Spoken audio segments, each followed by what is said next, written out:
So we come down from the high of winning the semifinal round in the Champions League to then face a very different kind of pressure in this West Ham match, right? So on the one hand, we're top of the table.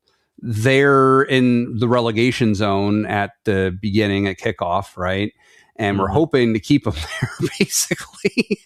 And that makes it complicated. Like if they'd already clinched relegation, or if they were middle of a table but performing badly, having a bad run of form, we don't care as much about this. But because like they had something to fight for and we did, and they're kind of opposite things, and theirs is arguably an even greater battle, and were they equipped to fight it, this might have gone badly. But it was a momentous match.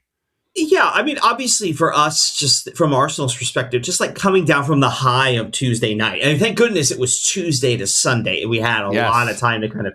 So, like, there's an emotional kind of reset you have to do there. And I think that sort of gets underrated at times. So it was nice that we were able to have those few days to sort of get settled. As you point out there, yeah, we're facing a West Ham team that's desperate. Bear in mind, too, this game is coming in the aftermath of City dropping points in the Monday game against Everton. So the door's now open. We are, the old phrase is control your own destiny, right? It's all in our hands now. All we have to do is get results and we'll win. But City then turns around on Saturday and they beat Brentford 3-0. That game was tight for a little while, but they were able to grab the goal and break it open in the second half. You know, that kind of puts a little bit of pressure back on you to say, okay, let's lock in, let's get back. Because, yeah, based on the table and other things we'll talk about sort of at the end, this is arguably the toughest game we had remaining in the league because of the desperation. The flip side of that coin, though, is there's a reason West Ham is fighting for relegation. Like, you do... Right. I mean, and look, I think they said this is their first loss at home since January. They had taken points off City in that stadium. Like, this was not not going to be an easy game. They're a team that has given us trouble. Arguably, some of our results against them cost us. Probably that you could argue West Ham was connected to costing us that title 2 years ago, and we finished just a point behind. Right. So yeah, this was a game where we had to go out and play. And honestly, for the first half, we came out and played. Yeah, no, definitely. I was given pause a little bit once I heard the commentators mention in the second half that City and United both drew at London Stadium. So, you know, those are our two closest rivals at the end of a season, as it turns out. And yeah, they didn't do so great there. Yeah, I know. Well, City let's not overstate where United is. Let's not overrate that. Number 2 and number 3 on the table. Yeah. And by the way, the part of why it was remarkable that I heard the commentary in the second half was because I didn't hear any commentary in the first half. So I don't know. So if you recall from last week, I paid the extra $5 or whatever to get the 4K experience for this with YouTube TV, right? And so, yes, indeed, it was available in 4K. Did it look noticeably better than the 1080p? Maybe. My wife said, no, I can kind of see it a little bit. Maybe not. I don't know that it was necessarily worth it. I don't know if I'll keep it. We'll see. But I don't know if it was because this was a quote unquote recording, like a cloud DVR recording in 4K, or if it was completely unrelated and maybe you wouldn't know because in the pub, you can't really hear the commentary anyway. Maybe this affected everybody. I can't imagine so because it lasted throughout the entire first half. I didn't hear any commentary. All I heard was crowd noise. It was basically like I was sitting in London Stadium in like around the half field mark, just looking side to side and just hearing the roar of the crowd was all I could hear for that entire first half and the first like 5 minutes or so of the second half until finally I hear the dulcet tones of Graham Lasso. And all of a sudden I'm back hearing commentary on the match. It was weird. It's not often one hears the term dulcet tones and Graham Lasso put together in the same sentence. He's got that exotic accent, you know. It's they all sound. They're English. They all have that accent. Yeah, it was. I mean, obviously, yeah. I guess listening to it is kind of it's interesting because you end up hearing bits and pieces of the commentary when there's that lull in the sound, and then usually you get a little bit of the commentary, and someone in the bar angrily responds to what they've said, so you get the counter commentary as well. It was also funny with this one. So we're wearing our change kit, the one that you were modeling on our show today. So we're wearing our change kit because the claret is clashing with our home white.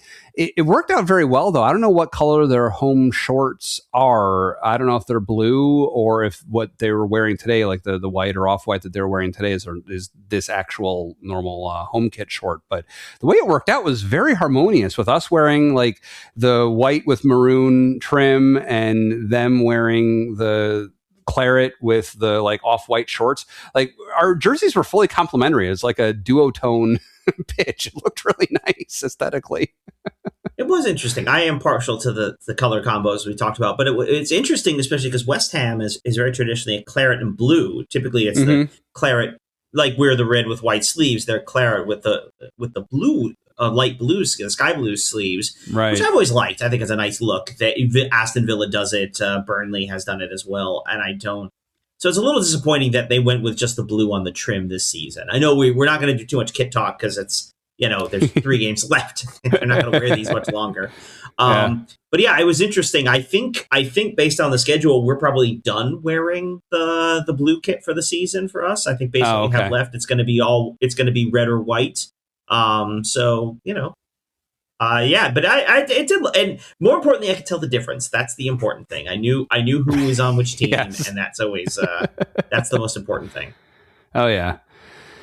So getting to the match itself, things start off pretty well. Calafiore actually started off really hot. He had a couple shots on goal, one of which was really close. And then midway through the first half, Ben White went down on the pitch. I don't know if it was a result. It looks like his foot kind of got stepped on. And I don't know if it was that or if it was the resulting tumble or what, but he didn't look too good. Yeah, it looked like he got tangled up a little with whoever the West Ham player was as he went down. It did not look good. The trainer, they called out the trainer pretty quickly. He came out, and as White sort of went off on the far sideline, and that's when Zubimendi came in. He's basically like arm around he and the trainer have their arms around each other as they're walking around the field. That's not good. That did not look good at all. And I'm trying to find where I thought I saw the quote. It was a post-game quote from Arteta where he sort of said, "It's not good." I mean, we don't know yet because it's still fairly early, but it's not looking good. So I'm a little. That's disappointing. Obviously, we talked about the year he's had. I don't know that he was on track to find himself in the World Cup squad. With England, but obviously, we're at the point where an injury. I mean, they're announcing like I think the U.S. has their preliminary roster. I'm looking at the calendar. They're going to announce something in like 2 weeks. Like it's time. It's coming, and so that's a tough. That stinks for him. Yeah. Yeah. If it is, obviously, who knows? Sometimes maybe he goes in and he just gets rest and it's fine. But I don't know. Hopefully not. But yeah. Well, on a more procedural question though, so he gets injured, he comes off. We're down to 10 men for I think it's 1 minute, or I think it's 1 minute is what England is observing right now. And actually, that led to their first shot on goal of the day was while we were down a man. I thought, though, that if you're substituting the player who required on-field medical attention, that you don't have to wait the minute because you're using one of your substitution windows and one of your substitutes. I mean, I can't say I noticed anything in particular. I think it was a case where they pulled him off to get the treatment and they wanted to see if he could come back on. Like, I saw... Because I saw Zubimendi had already taken off his training stuff at that point. Right. Zubimendi was ready to take the field already before he came off. Right, but I do think you also need an actual stoppage as well for some substitutions. And I think part of what happened is that the ball was in play. I don't know. I wasn't carefully tracking all that. Yeah. My sense was they looked like they were... Because Zubimendi has to be ready. But it could easily be a case where they pull him off and Ben White goes, "Nah, man, I'm fine," and just need to just walk it off, and okay, then you're back on. Right. Okay. So, but I don't know. I didn't see anything there that said to me that's the direction they were going in, but I don't recall directly. So when I saw Zubimendi suiting up to get out there, that was a surprise. I was expecting Hincapié or Mosquera. That was interesting. What did you make of Zubimendi coming out for him? Yeah, that was really interesting, and we had kind of a long conversation. We were kind of like debating with each other, like what do they do? Like what's the plan here? Is maybe Calafiore switch over to right back and Louis Skelly drops in at left back? Are we suddenly going 3 in the back now with Calafiore as a center back, and we're kind of using these guys more, use them as wing backs and not having a traditional left back or right back fullbacks? Yeah, I did not know. It was curious. What we ended up seeing is Declan Rice actually dropped back into the right back position, shades of Thomas Partey as right back. Mm-hmm. And I've heard some speculation. Maybe the thought was that Rice would be able to work the link up with Saka, sort of help get him in the game, because Saka was quieter in this one. We talked about how great he was against Atletico. He was quieter in this game, and maybe that would have worked. But whatever it was they were trying to do did not work. It did not, and so really credit to Arteta coming out of the half and actually making a substitution. Calafiore comes on for Mosquera comes on for Calafiore. Louis Skelly drops back in at left back. Mosquera's going to play right back. Rice goes back into the midfield, and we were better. Yeah, like that's basically. And then Zubimendi himself came off later. Ended up coming off later in the second half. Now that was, I think, for a little more offensive firepower in the form of Havertz and Odegaard, but. Yeah, it's an interesting thing because we've been critical of Arteta when it comes to substitutions and the timing and the type. I think this is one that he got wrong, but fixed. Like he got wrong, saw it was wrong, or everyone's pointing to Gabriel Heinze because he seemed to be up talking to Arteta a lot. Maybe he pointed something out to him. Right. I don't know, but the decision got made that we're going to fix this. Yeah, and they fixed it, and we were better from that point. We were better there in the second half, and I think we were definitely a little bit better as well as we got into after the 67th minute in the final third. Well, the final probably 20 minutes at that 30 minutes at that point when Odegaard came on. I mean, we've sort of missed it because he's been injured and out and injured and not playing well. Martin Odegaard just does so much to help organize this team better, and we definitely looked a lot better in that stretch after he came on and started pushing forward. Yeah, no, just the glue that holds the midfield and even the forwards to some extent together. Yeah, it makes a huge difference. Should we talk about the goal or? Yeah, well, so eventually, 15 minutes or so after that double sub, where, by the way, Havertz came back on. Havertz doing better, apparently. And also, curiously, Zubimendi coming off at that point, having played only like kind of 40 minutes in the middle of the match. And as far as we know, he wasn't injured. So not great for him today. Yeah, that strikes me as a tactical sub. At that point, we're throwing attackers on. And Zubimendi, for all of his abilities, is not quite the same attacking player, and so you have to sacrifice you're sacrificing his defensibility because we needed a goal. Like that's the game state matters here. Like a 0-0 favors West Ham, and so we needed a goal, and I mean ultimately we got one. Yeah, it was a really nice run of play, like you said, with Odegaard moving the ball around. I mean, we have Declan Rice, Odegaard gets the ball back. Rice gets the ball to Odegaard. Odegaard kicks it back to Trossard. And Trossard, how does he do that? He does this all the time where it doesn't look like there's a line to the goal. There are like 5 people between him and the goal line. And he just rifles it. And I don't know, I didn't really look closely. It deflected off of the defender's foot. There was a defender who stuck his foot out right in front of him. But like, how does he do that? He does that so regularly. It's crazy.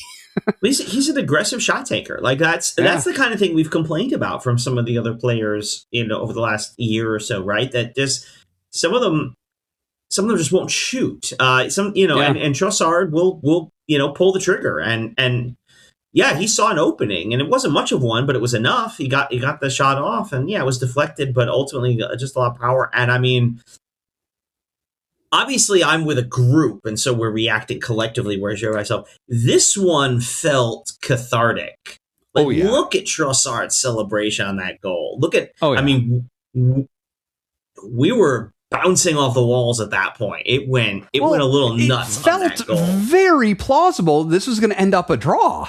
And we're level, assuming that City wins their game in hand. It's like we're level with them on points. We're level in potential points. Obviously them, they have the game in hand, but they got to get the result. Right. So, but yeah, obviously that would have been it would have been, with them getting the draw on Monday. This was an opportunity.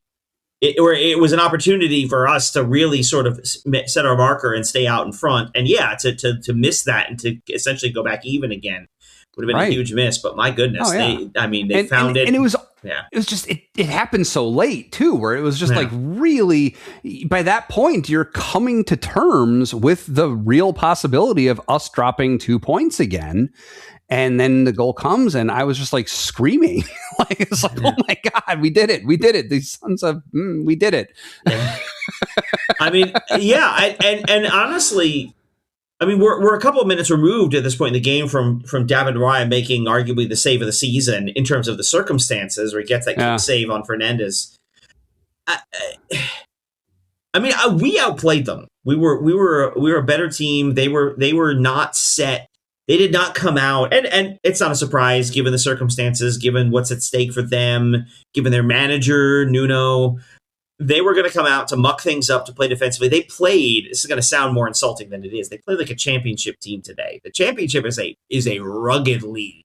It is a rough and tumble a game down there.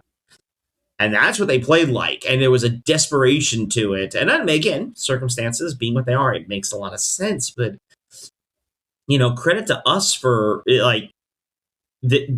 this is exactly what Arsenal 4 or 5 years ago, when people talk about Arsenal doesn't like physical play, we've struggled with this, and they wanted to play rough, and we had no problem with that, which is it's a refreshing change of pace, and to push that through. But they came in, they were going to be physical, muck things up. They weren't really looking to go forward a lot.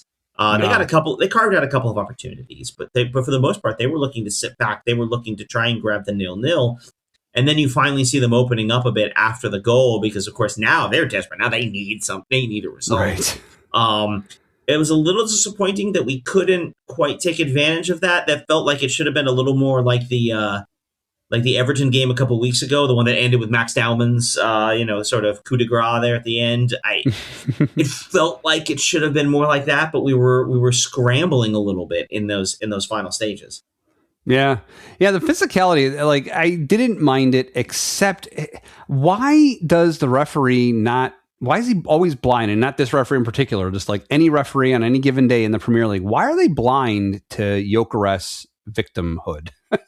Why is this not a thing? Why can he not get calls in his favor? I guess it's Saka too, to a certain extent. Like the same thing kind of happens to him too, where it's just like foul after foul after foul, just constantly getting body checked, shoulder checked, hip checked, just knocked all over the place, and it's never called.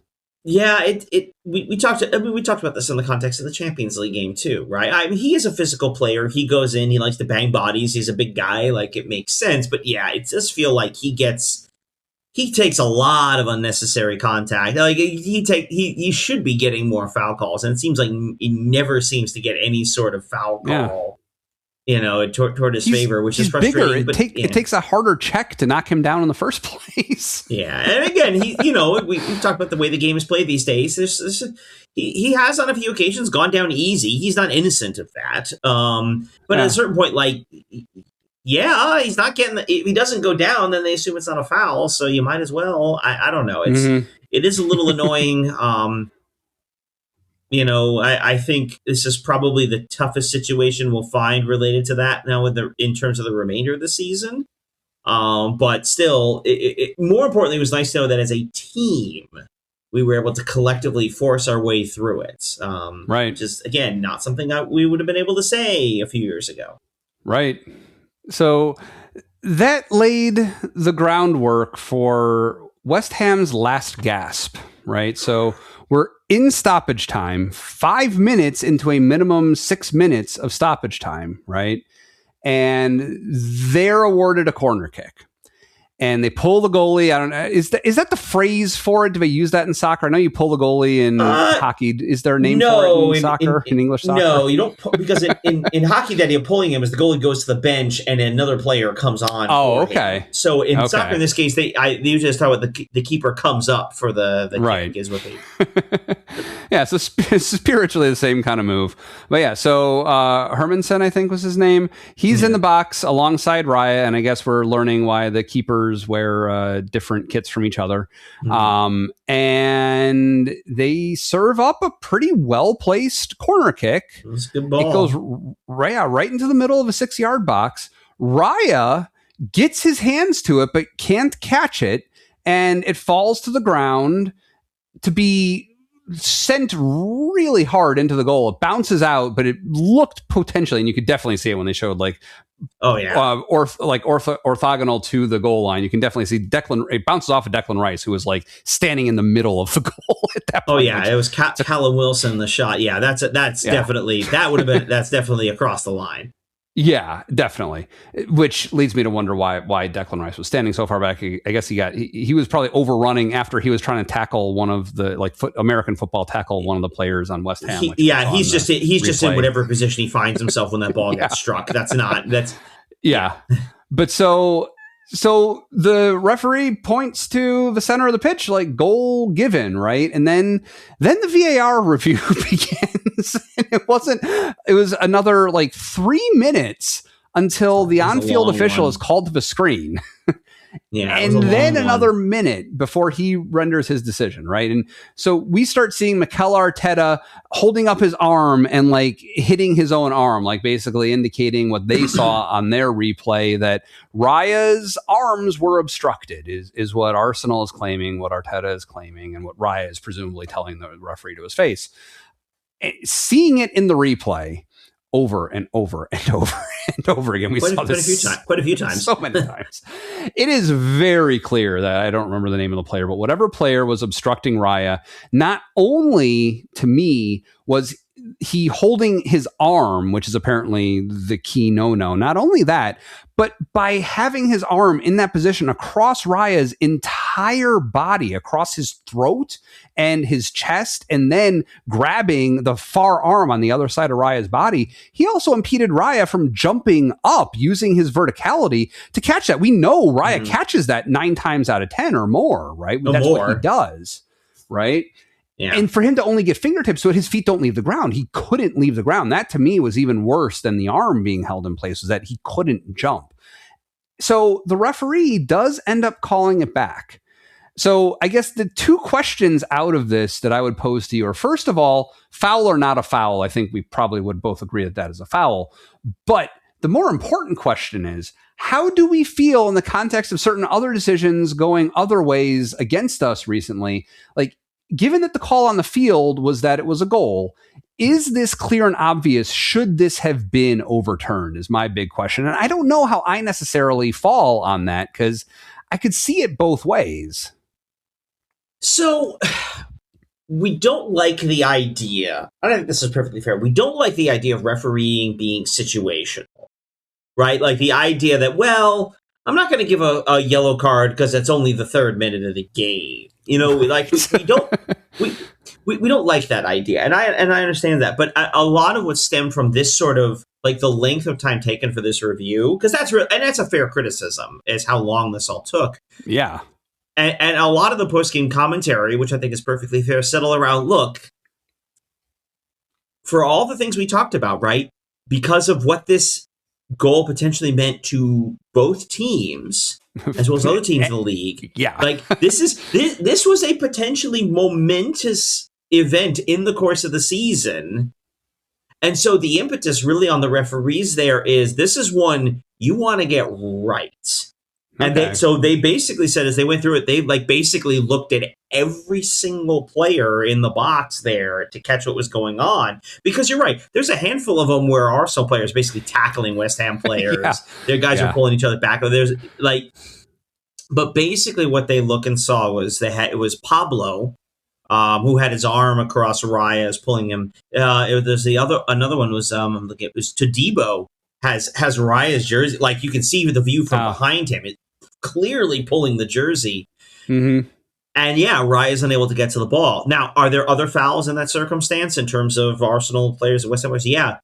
But the one they're watching for is on the keeper. Keepers are protected in the box in those situations. And because of that, they're generally not going to call any of those other fouls because the ball never gets to those guys. And Raya, presumably, can't assume it happens, presumably is able to get his hands on it and get control of the ball. So to the first question, is it a foul? Yes. Yes, it's a foul. Come on. What are we doing here? It's obviously a foul. I know what it looks like. I know, I get it. But also, come on. Like, if that's not a foul, there are no fouls. Just stop it. In terms of the extra look on the replay, like, I understand that. And honestly, look, we've talked about this before. If you can't overturn it in, 60 seconds, 90 seconds, 30 seconds, whatever we said, it probably isn't clear and obvious. Okay, but that's not the way replay works. The referees, the VAR gets to look at it as many times as he feels he needs to. And if that's the case, yes, to me, that was a clear and obvious error, especially important because it led directly to a goal-scoring opportunity, which I was turned into a goal. Right. So, and look, you're getting. I'm already seeing the comments about well, Arsenal does this to other keepers. No, they don't. You show me where Arsenal tackles another keeper. A lot of people are pointing to that opening day goal we scored against Manchester United. No, Saliba bodies him. There's definitely contact, but nothing like you saw. No grabbing, nothing like that. He just whiffs on the ball, and they're able to score there. So, is Arsenal physical on corners? Yes. But, if they weren't, everyone would be talking about how soft they are and, I guess they're just not good enough. Like, there's a level to this it's simply about just banter and the clicks and all those kinds of things, which, at this stage of the season, all I'm going to say is they'll like us when we win. Like, they don't ask how, they ask how many. And we're at that stage. And look, again, the momentousness here and to get it, I think it was the right call. Obviously, I'm happy they took the time to do it that way. Is that inconsistent with how VR has been used across the? Not really, in the sense that there's kind of a lot of gray area in how they use this. So, in a sense, that has been consistently inconsistent. It's maybe inconsistent with how they say VAR is supposed to be used, but it is not inconsistent with how it has been applied, at least over the course of this season, leaving other seasons aside. This is consistent with that, yeah. But I would say it's consistent insofar as, again, if the standard is clear and obvious error, no foul was called on the play. You look at the replay, there is very clearly a foul that directly leads to a goal being scored. That's what this is for. Right. And so in that sense, would I have liked the decision to have been a little quicker? Yes. It was a very tense time waiting on the decision. But it was the right call. But it's the right call. I mean, that's really what happened. One thing, as I was watching this unfold, as I was waiting for the result and watching that over and over and over again, one possibility, I want you to tell me if this is actually a possibility. One thing that I thought could end up being the outcome, given how much contact there was from Arsenal on West Ham players simultaneously to the West Ham on Raya contact, was it a possibility to call back their goal but then give a penalty? Like, could that have happened? No, it seemed plausible to me. No, because the foul supersedes everything else. Because the foul on the keeper, basically, if you assume that the referee calls the foul as it happens, then the play is immediately dead. Okay. Unless the replay caught, like, I don't know, Saliba spiking some guy in the Achilles right before the free kick comes in. I don't know. Like, unless you catch something else that you hadn't otherwise seen. Before the foul on Raya. Right. And so once the foul on Raya takes place, and even then, they've been consistency. They've been consistent about like not calling fouls on the pre-kick wrestling. Like basically before the ball is kicked, they let a lot go. Usually what happens is the referees hold up the kick, walk in, separate players, try to. Yeah. But they generally don't call fouls in those instances. And so, again, this is kind of the way it's been done. So. Mm-hmm. Yeah. Well, a crazy conclusion to a crazy important game. I'm glad it went that way. It's been an all-round good week as a Gooner. It's a crazy ride, but I'm glad we got there. Yeah, we can exhale for a couple of days at least. Yeah. Oh, yeah.